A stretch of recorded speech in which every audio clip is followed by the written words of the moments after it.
அனைவருக்கும் வணக்கம். கரூரின் துயர சம்பவம் நம்மை மனதளவில் பாதித்திருக்கும். இந்த நேரத்தில் அரசியல் ஆதாயத்தை தேடிய ஒருவரைத்தான் நாம் பார்க்க போகிறோம். வேறு யாரும் இல்லை, அவர்தான் கரூரின் மாஃபியா, பல ஊழல்களுக்கு சொந்தக்காரர் திரு செந்தில் பாலாஜி அவர்கள்.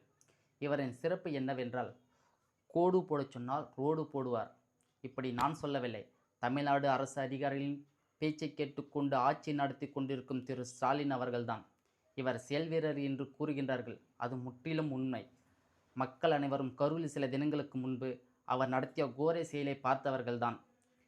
இந்த 10 ரூபாய் பாலாஜி யார் என்று அனைவரும் தெரிந்து கொள்வதற்காக அவர் செய்த சாதனையை பற்றி சிலவற்றை நான் பட்டியலிடுகிறேன்.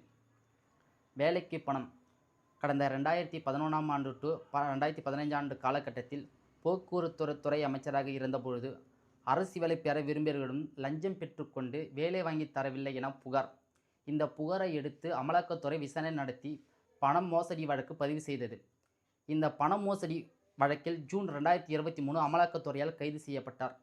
பின்பு 2024 உச்சநீதிமன்றம் பதவியை தவறாக பயன்படுத்தக்கூடாது என எச்சரித்து ஜாமீன் வழங்கிய அவர் வெளியே வந்த அடுத்த நிமிடமே அமைச்சர் பதவி கொடுத்து அமர வைத்தது இந்த திருடர்கள்.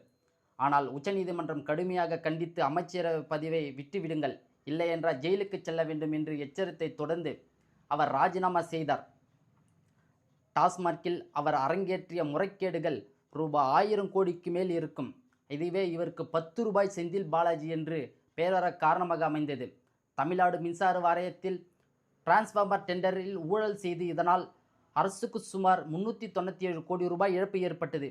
இப்படியே இவரை எந்த துறையில் நியமித்தாலும் அதில் ஒரு ஊழலை அரங்கேற்றுவதில் அவர் சிறப்பாக செயல்படுவார். இந்த மாதிரியான ஆட்களை அவர்களோடு பல ரவுடிகளை தங்களோடு வைத்துக்கொண்டு கரூரில் இன்று இருளில் முழுவதற்கு முக்கிய காரணமாக கருதப்படுகிறார்கள்.